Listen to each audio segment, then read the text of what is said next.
Haridas Thakur at ang prostitute. Ang mga transcendental na katangian ni Haridas Thakur ay di mabilang at di maarok.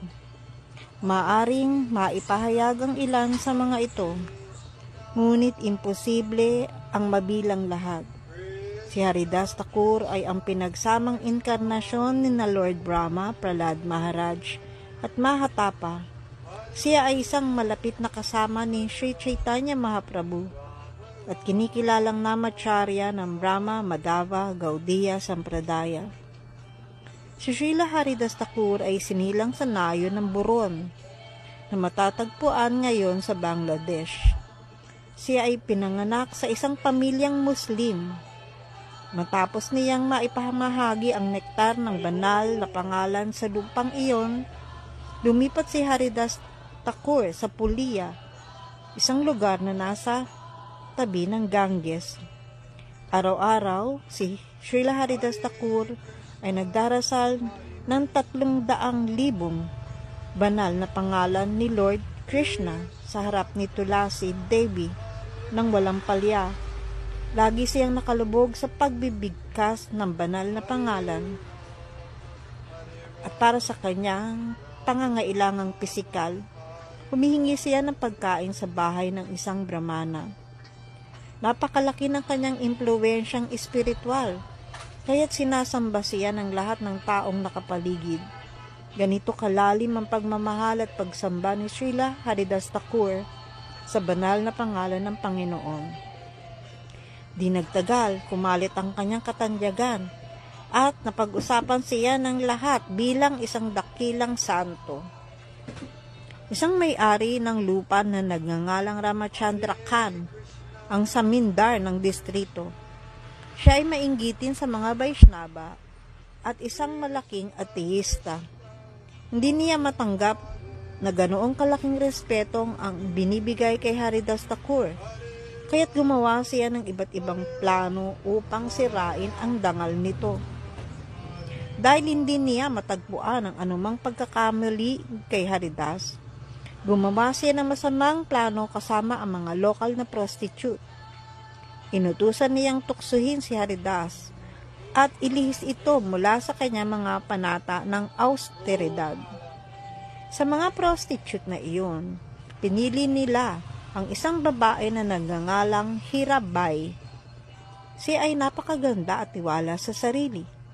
Tiniyak niya kay Ramachandra Khan na maari niyang akitin ang isip ni Haridas Thakur at matatapos niya ang kanyang misyon sa loob ng 3 araw. Sinabi ni Ramachandra Khan sa prostitute, "Ang aking mga pulis ay sasama sa iyo upang makita kang kasama si Haridas Thakur. Kapag nakita nila kayo, agad kayong aarestuhin at dadalhin sa akin." Sumagot ang prostitute, "Hayaan niyo munang makipag-isa ako sa kanya. Sa ikalawang pagkakataon ay dadalhin ko na ang iyong mga pulis upang hulihin kami." Ayon sa plano, si Hirabai ay nagpunta sa kubo ni Srila Haridas Thakur na nakabihis ng kaakit-akit. Ipinakita niya ang ilang bahagi ng kanyang katawan at naupo sa pintuan ng kubo. Nagsalita ng matatamis na salita. Pinuri niya ang kagandahan at kabataan ni Haridas Thakur at sinabing gustong-gusto niyang makipag-isa sa kanya. Dagdag pa niya, kung hindi tutugon si Haridas sa kanyang nais, hindi na niya makakayang ipagpatuloy ang buhay. Narinig ni Haridas Thakur ang mga salita ni Hirabai at sinabing, "Tatanggapin kita, ngunit hintayin mong matapos ko ang pagbigkas ng aking mga regular na dasal. Hanggang sa oras na iyon, maupo ka at makinig sa banal na pangalan."